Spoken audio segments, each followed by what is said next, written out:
Friends, welcome back to my channel. मैं हूं आपकी फ्रेंड वर्षा। आज की इस वीडियो में हम बात करेंगे यहाँ पे कॉमर्स के क्वेश्चंस की। स्टार्ट करते हैं वीडियो को। वीडियो आपको पसंद आए तो लाइक कीजिए, फ्रेंड्स से शेयर कीजिए, और किसी भी तरह की कोई भी क्वेरी हो तो ज़रूर बताइएगा।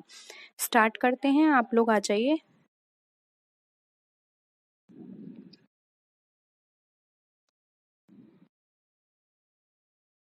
जल्दी से आ जाइए सब लोग।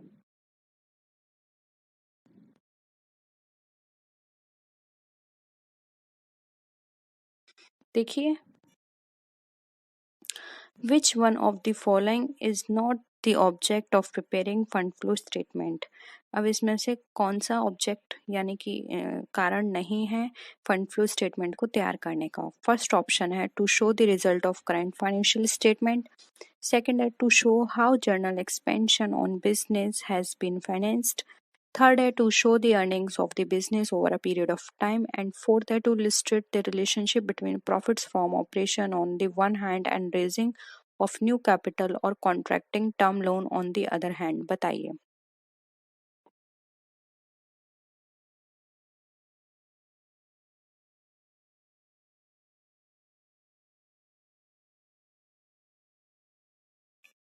क्या होगा आंसर?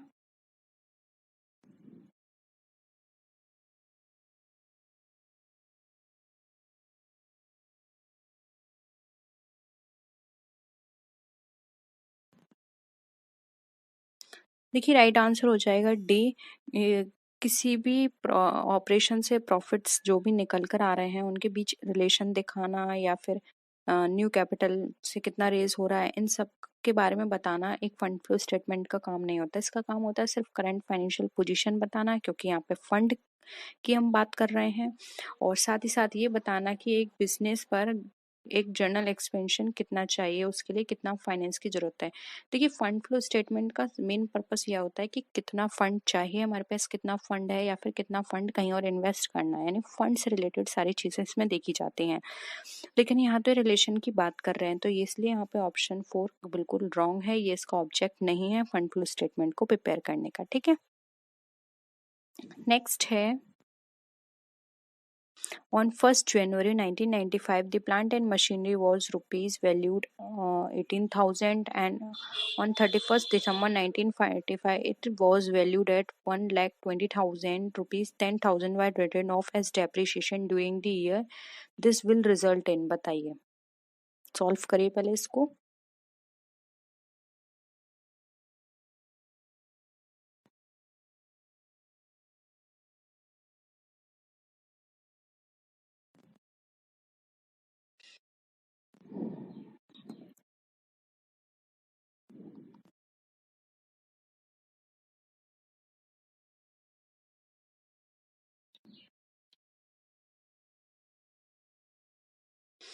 देखिए, पहले लास्ट में देख लीजिए जो असेट्स है उसकी वैल्यू कितनी है। 31 दिसंबर 1995 को वैल्यू कितनी आ रही है? 120। ठीक है, 1,20,000 है। अब इसमें राइट ऑफ किए गए हैं 10,000, तो पहले 10,000 राइट ऑफ किए गए हैं, तो हमें अभी राइट ऑफ नहीं करने, तो इसको प्लस कर दो। कितना हो जाएगा? 130। ठीक है, अब यहाँ पर ये क्या बोल रहे हैं कि on 1 January 1995 plant and machinery was valued है 80,000। अभी 80,000 की थी 1 जनवरी पे, और लास्ट में आया है 130। तो यानी कि इसको अब यहाँ पे आप क्या करेंगे? माइनस करेंगे, तो आपको डिफरेंस निकल कर आ जाएगा। ये हो जाएगा 50,000। ठीक है, यानी कि 50,000 की जो अमाउंट है, इसको क्रय करने से रोकड़ या कोष का हमारा क्या है? उपयोग हुआ है। हमने इस 50,000 को के फंड को इसमें यूज किया है, इसलिए यहाँ पे एप्लीकेशन ऑफ फंड रुपीज 15,000 हो जाएगा, क्योंकि स्टार्टिंग में 80,000 की थी, बाद में ये 30 की हो गई। कैसे हुई? यानी कि 50,000 हमने कहीं ना कहीं से इसमें इन्वेस्ट किए हैं। ठीक है, तो ऑप्शन 2 यहाँ पे राइट आंसर हो जाएगा। नेक्स्ट है cash received from debtors is rupees 12,000 and furniture purchased is rupees 7,000. What is the net effect on the flow of funds? बताइए। वर्किंग कैपिटल में इंक्रीमेंट होगा 5,000 का, या डिक्रीज होगी 5,000 से, या फिर 19,000 से इंक्रीज होगी, या फिर डिक्रीज होगी 7,000 से? क्या होगा?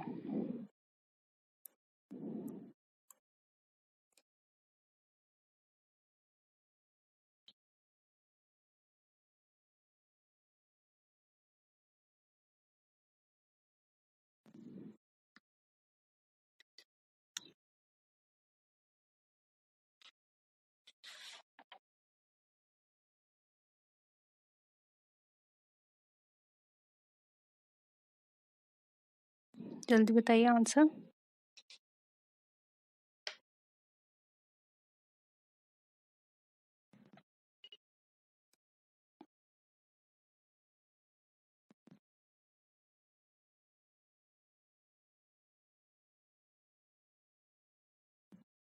देखिए यहाँ पर कैश रिसीव हुआ है 12,000 और फर्नीचर जो हमने परचेज किया है वो 7,000 का परचेज किया है।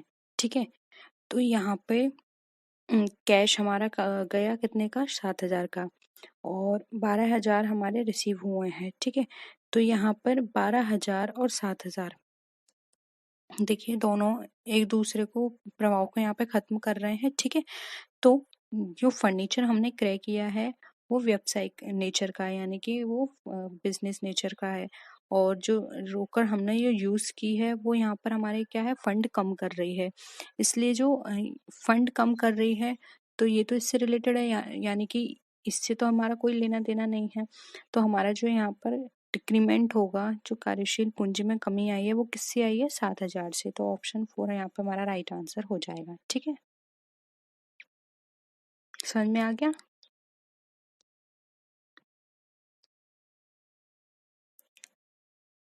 नेक्स्ट है,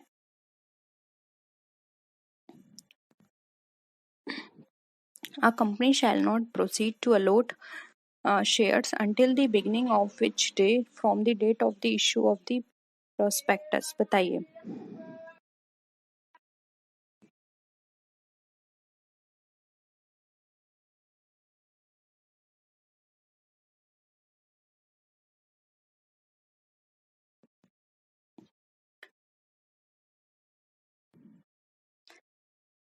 जब उसको प्रोस्पेक्टस इशू होता है तो उसके कितने दिन बाद से वो प्रोसीड कर सकती है अपने शेयर्स अलॉट के लिए, 3rd day, 5th day, 7th day या फिर 10th डे। देखिए कोई भी कंपनी अगर उसको प्रोस्पेक्टस मिल जाता है तो 5 दिन के अंदर अंशों को आवंटन नहीं करना चाहिए, बल्कि न्यूनतम 5 दिन आवेदकों की आखिरी समय देना चाहिए। तो यहाँ पर जो राइट आंसर हो जाएगा वो कौन सा होगा, ऑप्शन बी, 5th डे। ठीक है, 5th डे से नहीं करना चाहिए क्योंकि देखिए इसमें नॉट पूछा है, नॉट, याद रखिएगा। तो 5th डे से नहीं करना है उसे, 5th डे तक का तो उसको मिनिमम टाइम है, यानी कि 5th के बाद ही करना है। ठीक है, तो ऑप्शन 2 यहाँ पे राइट है। नेक्स्ट है, x company purchased a machinery paying cash ₹5,000, sold inventory for cash ₹10,000 at cost and collected bills receivable of ₹5,000 during a month। the net effect on the fund flow would be, क्या होगा। Purchase करी है machinery, उसको पे किए हैं 5,000, और inventory बेची है 10,000 की जो कि एट कॉस्ट पर है, बिल्स रिसीव किए हैं 5,000 के। इससे फंड पर क्या इफेक्ट पड़ रहा है।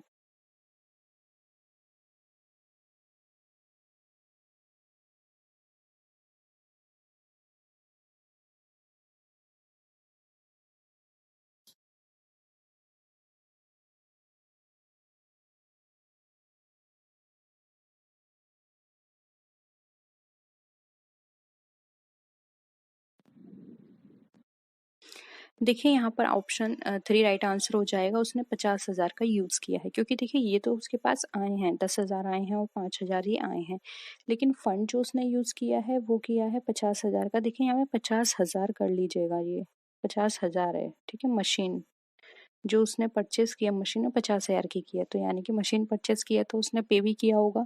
तो फंड का यूज कितना किया है, 50,000 का। बाकी तो फंड जो आया है 10,000 और 5,000 वो तो उसको रिसीव हुआ है, वो उसने पे नहीं किया है। यहाँ पे पेमेंट की बात की जा रही है, इसलिए ऑप्शन 3 यहाँ पे हमारा राइट आंसर हो जाएगा। 50,000 के फंड की उसने एप्लीकेशन यानी कि उसका प्रयोग किया है। नेक्स्ट है, the requirement of working capital depends on, जो वर्किंग कैपिटल की रिक्वायरमेंट है वो किस पे डिपेंड करती है, period of operating cycle, size of the business, turnover of current assets, या फिर बोथ, वो all the above, A B and C. बताइए।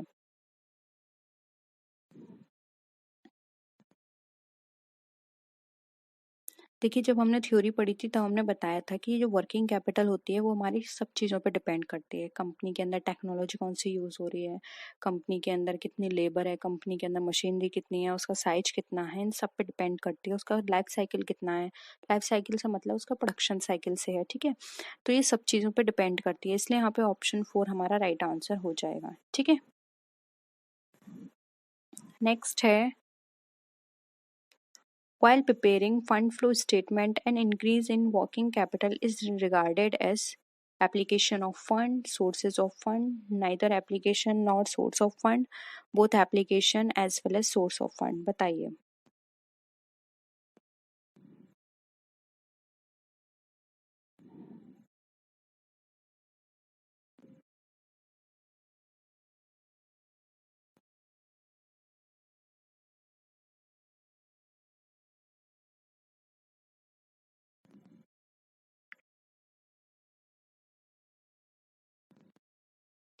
देखिए यहाँ पर हम बात कर रहे हैं फंड फ्लो को प्रिपेयर करने की, तो इसका मतलब ये होता है कि जो वर्किंग कैपिटल में इंक्रीमेंट हुआ है वो किससे हुआ है, एप्लीकेशन ऑफ फंड से, ठीक है?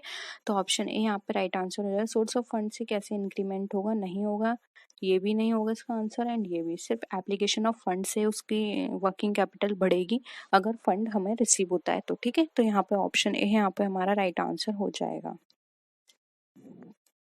नेक्स्ट है, sale of long-term investment indicates a change in current assets, application of funds, increase in working capital या फिर source of funds, बताइए।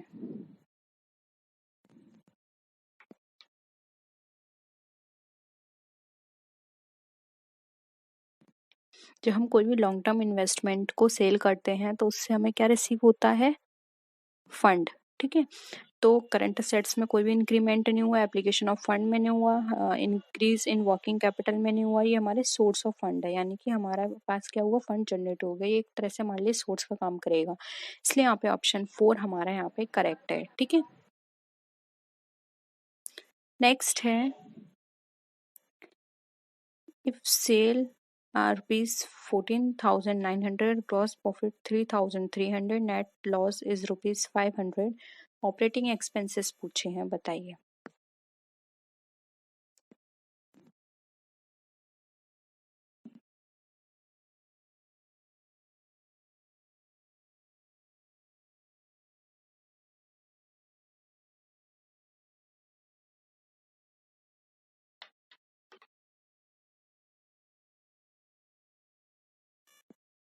क्या होंगे ऑपरेटिंग एक्सपेंसेस यहाँ पे?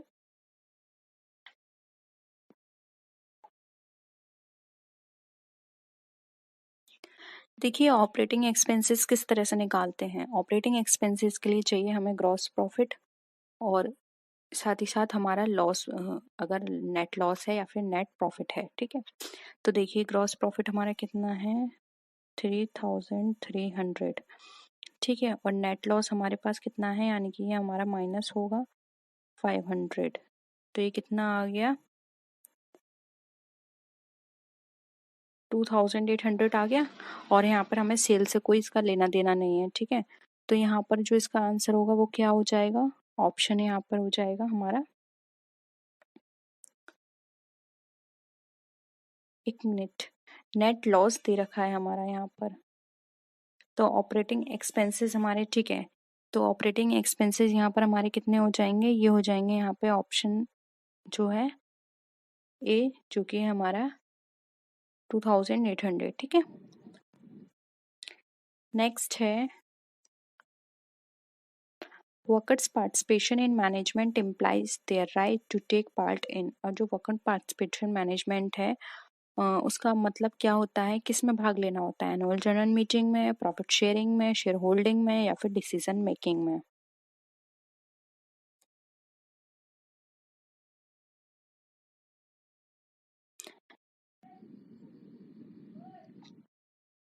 देखिए एनुअल जनरल मीटिंग में तो शेयर होल्डर्स पार्टिसिपेट करते हैं बोर्ड ऑफ डायरेक्टर्स के साथ। प्रॉफिट शेयरिंग में तो नहीं कर सकते, प्रॉफिट शेयरिंग में जो भी उनके मेंबर्स हैं वो इस पार्ट करेंगे। शेयर होल्डिंग में शेयर होल्डर्स को सिर्फ उनका डिविडेंड मिलेगा। यहाँ पर ये वर्कर्स पार्टिसिपेशन का मतलब होता है उनको डिसीजन मेकिंग में पार्टिसिपेशन मिल रहा है, यानी कि वो अपने व्यूज दे सकते हैं, वो अगर किसी भी एक्टिविटी के ऊपर कोई भी डिसीजन लिया जा रहा है तो वो अपने व्यूज सबके सामने रख सकते हैं, इसका पार्टिसिपेशन होता है, इसलिए यहाँ पे ऑप्शन 4 हमारा राइट आंसर हो जाएगा। नेक्स्ट है money received in advance from shareholders before it is called up by the director is debited to calls in arrears account, debited to calls in advance account, credited to calls in arrears account या फिर credited to calls in advance account। क्या होगा?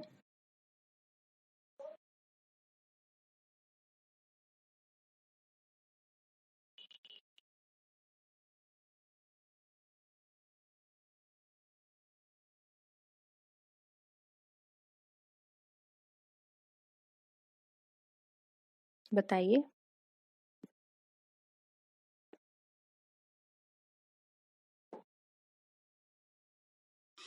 देखिए अगर company ने या company की तरफ से बोर्ड ऑफ डायरेक्टर जो है उन्होंने कोई भी रिसीव करी है मनी, ठीक है, और वो भी कैसी करी है, एडवांस में रिसीव करी है, तो ये उनके लिए क्या है, एक तरह का एक लायबिलिटी है, ठीक है। अगर जब तक डेट नहीं आ जाती तब तक के लिए उन वो उसको एज ए लायबिलिटी ट्रीट करेंगे, तो लायबिलिटी उनके लिए क्या हो जाएगी, उसको वो क्रेडिट करेंगे। इसलिए यहाँ पे ऑप्शन 4 राइट आंसर हो जाएगा, credited to calls in advance account. क्योंकि यहाँ पर वो अब उसको जब तक वो डेट नहीं आ जाती तब तक वो उनके लिए लायबिलिटी है, इसलिए वो उसको अपने यहाँ पर क्रेडिट शो करेंगे, ठीक है। तो credited to calls in advance account हमारा राइट आंसर हो जाएगा। नेक्स्ट है DuPont chart used in financial analysis relates to analysis of capital expenditure, liquidity position, overall performance या फिर मूवमेंट इन शेयर प्राइसेस। बताइए।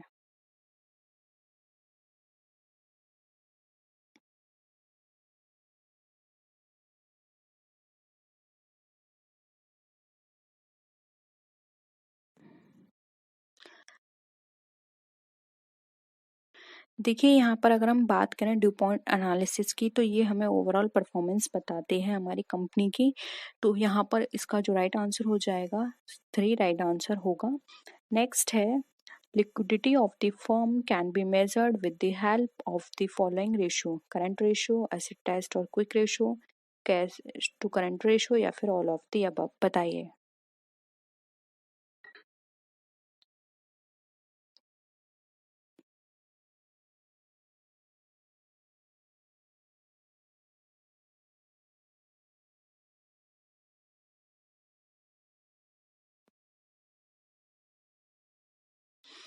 देखिए हम कंपनी की लिक्विडिटी कैसे कैलकुलेट कर सकते हैं, करंट रेशियो से, क्योंकि करंट रेशियो से हमें पता चलेगा कि कंपनी के अंदर कितनी करंट लाइबिलिटीज और असेट्स है, तो इससे हमें लिक्विडिटी पता चलेगी, क्योंकि दोनों ही शॉर्ट टर्म के होते हैं।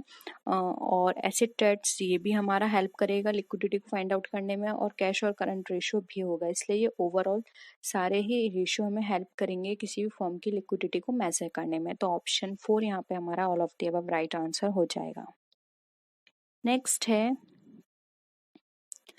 which one of the following does not form part of the managerial skills, conceptual skills, behavioral skills, entrepreneurial skill या फिर analytical skills।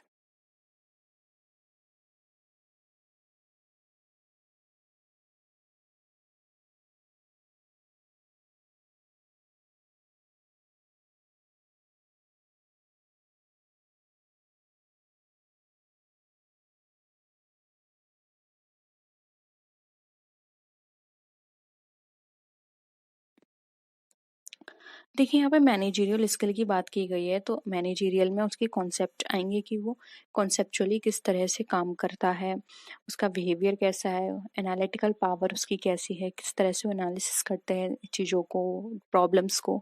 तो ये सब मैनेजरियल का पार्ट है, लेकिन एक एंटरप्रेन्योर स्किल मैनेजरियल पार्ट नहीं है, इसलिए यहाँ पे ऑप्शन 3 हमारा राइट आंसर हो जाएगा, ठीक है।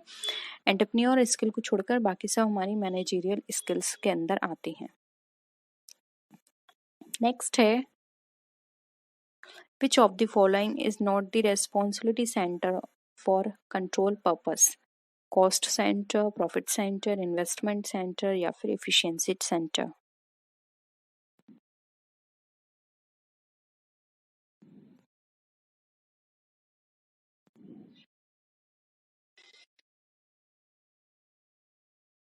देखिए, आपने रिस्पॉन्सिबिलिटी सेंटर पढ़े होंगे, तो रिस्पॉन्सिबिलिटी सेंटर में इनके सब पार्ट थे कॉस्ट, प्रॉफिट एंड इन्वेस्टमेंट। ठीक है, तो ये तीनों ही गिवन है, लेकिन एफिशिएंसी यहाँ पे एक्स्ट्रा गिवन है जो कि इसका पार्ट नहीं है, इसलिए ऑप्शन 4 यहाँ पे राइट आंसर हो जाएगा।